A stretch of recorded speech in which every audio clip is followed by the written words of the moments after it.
just a few things that you might want to consider, or at least 5 things you want to consider if you're planning to move to the Philippines. Hi Gigi, you want to help mommy? Come.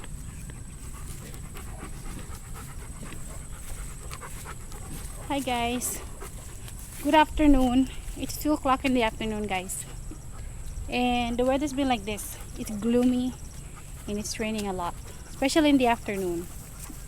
So yesterday we were here, but it rained a lot, so we ended up running back inside the house after we came back from buying the flowers. So anyway guys, mas maganda yung dragon fruit natin ngayon. It's a lot nicer. The dragon fruit's a lot bigger this time. The ones that we're going to pick today. It's already drizzling. Look at Gigi. Here is Aggie joining me. So anyways guys, so we've been here for 7 months now. So this video guys is just a few things that you might want to consider, or at least 5 things you want to consider if you're planning to move to the Philippines. So just give you a little tips, a little bit of information. So anyways, let's get picking guys. Uulan na. It's drizzling more. But let's pick dragon fruit first. Look at this one.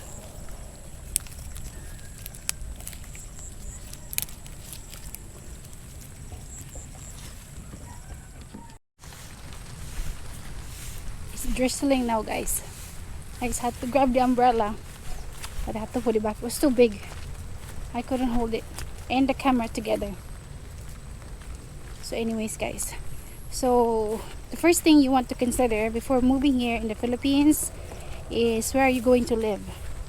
This is if you want to move here.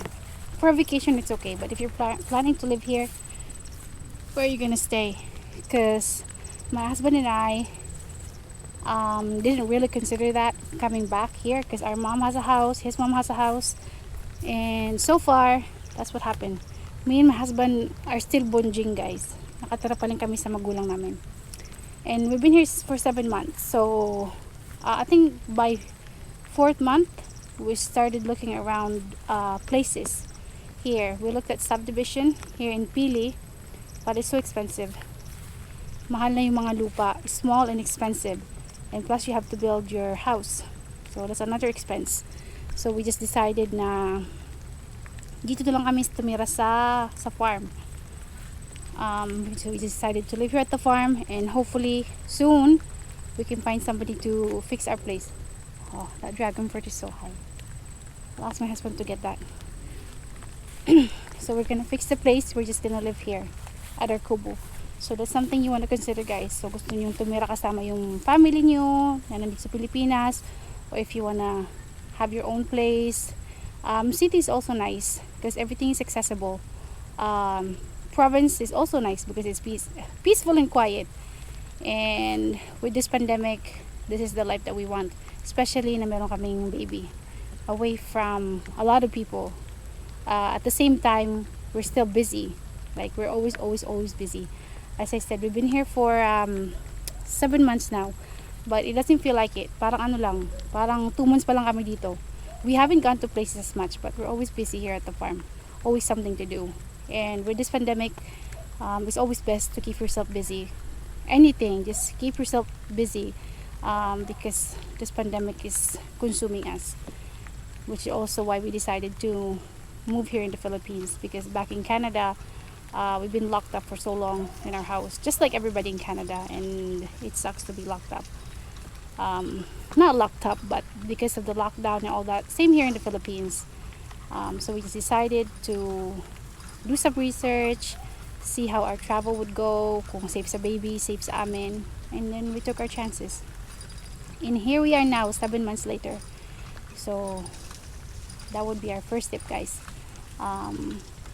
Find out if you're going to live with your family or just have your own place. So something you can prepare for, yung expense niya, yung pagpapagawa ng bahay, yung pagbili ng lupa. So consider that if you're moving here in the Philippines. If you already have a land, would be great. That would be a good idea for you to just build your house there. Makakatipid na kayo kahit pa paano. Agi so busy running around. Look. Ki! Anyways guys. Ang ganda oh. This is a big dragon fruit. So nice. Let's pick this one. Agi. Let's pick this one. This is perfect. Hold on guys. No blemishes, nothing. Just nice dragon fruit. Wow. So the second tip guys. Hold on. The second thing that you might want to consider is your means of transportation. Again, if you live in the city, so right, marami silang sasakyan, easy to get to, lots of options for you to get around. But you live in the province like me, you will need your own transportation. If it's scooter or tricycle, whatever that might be, it will be easier for you to get around. Because here in the Philippines, you will have to wait on the side of the road for the bus to come. It takes some time. And we also have here, tawag dun, we also have a, what's it called, last trip. So if you're coming from out of town or you're going out of town, there's certain time that they don't have vehicles anymore or transportation. Sometimes 6 o'clock p.m. is the cutoff. So make sure you catch that, or else you'll be stuck. May stuck ka dun sa lugar mo. So you can't get home. So if you have a vehicle, it will be easy for you to get around. Just like what happened to us in 2017 when we have Aggie. We didn't have a car or a tricycle or motorcycle. So we have to get a vehicle for us to get around, and for also Aggie to get around, because we can't take him on a bus or a jeep. Matatakot sila guys kasi si Aggie is a big boy. Right, Gigi? They're gonna think you're gonna swallow them, right? So matatakot sila guys kay Aggie.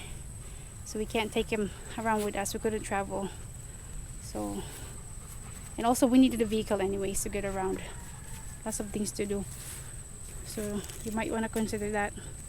That's another expense guys. So if you want, you can save for that before moving here. This is also nice guys. Ang ganda rin to oh. Very nice. Nice and big. So we already have a lot guys. The third thing guys that you want to consider, so after the transportation, so if you decided to buy a car or drive here with your motorcycle, whatever that might be, you have to be cautious. Be very, very cautious when you're driving here in the Philippines, because not only you have to look out for the vehicle in front of you or behind you, but you also have to watch out for the motorcycles. There's a lot here in the Philippines.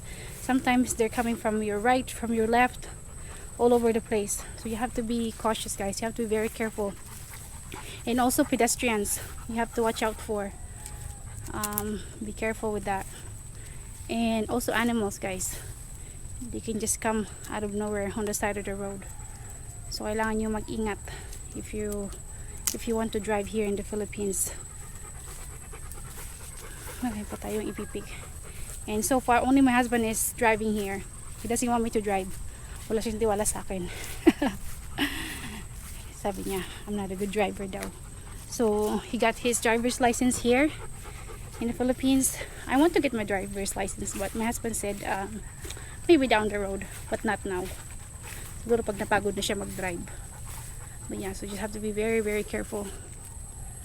Watch out for everything. Always be aware of your surroundings at all times. All times. Kasi mahirap na. Ito maliit na dragon fruit oh. So we've been getting a lot. There's more to pick guys. Lots more to pick. The fourth one guys, for you to consider when you come here or to think about, is the slow process of everything. So if you're trying to register something, or like our car, or trying to get electricity, or trying to get a building permit for our kubo. It takes time.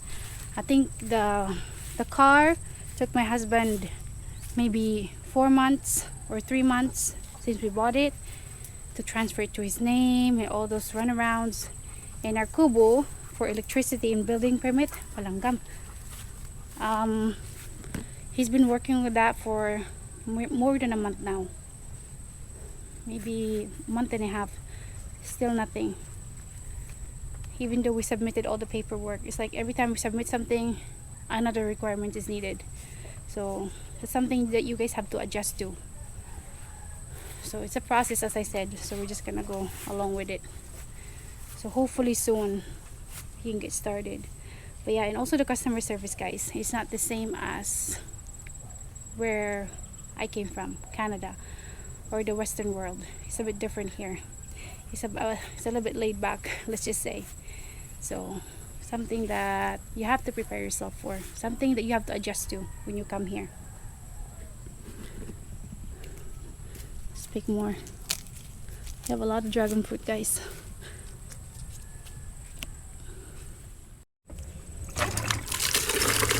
Let's wash the dragon fruit, guys. I harvested a lot. You have to wash it kasi maraming langgam. Anyways, guys, so the fifth on my list for you to think about before moving here in the Philippines is the healthcare. Healthcare here is very, very expensive, guys. Ano siya? Mahal. So just to give you an example, my brother, he got sick a few months ago. He was diagnosed with kidney failure. So it cost a lot of money for his surgery, ongoing treatment, medications. Till now has medications. Cost about they already hit $500,000 expense that I know of.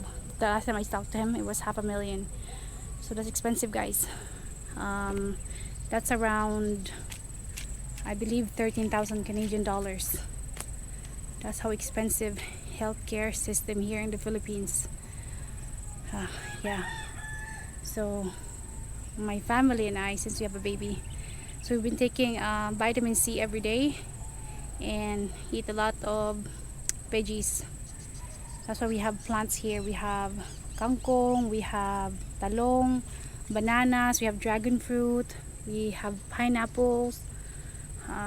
So most of our fruits come from and veggies come from our farm. And we're also growing our chickens now. They're fixing it now so we can have chickens from the farm. Whatever we can get that we can grow here. Kasi mahal ang healthcare dito sa Pilipinas. It's so expensive. Compare back in Canada where everything is covered pretty much.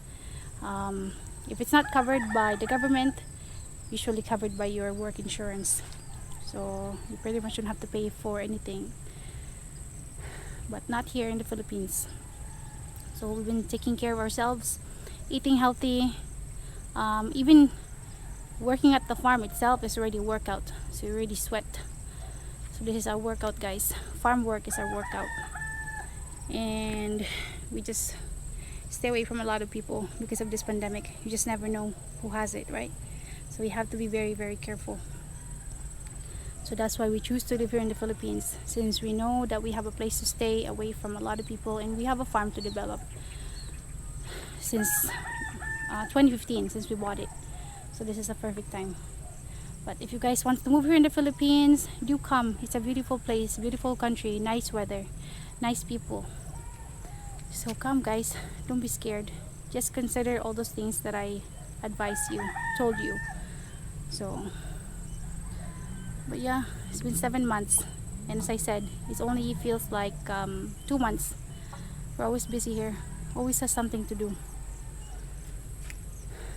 always has something to eat, eating dragon fruit. So there's more fruits coming out, guys. So I hope it will continue to give us more fruits. So be healthy. So we're back in the kubo, guys. So the dragon fruit I got, if you sell this, guys, it's 150 pesos per kilo, but in Canada it's a lot more. Very, very expensive. yung dragon fruit natin.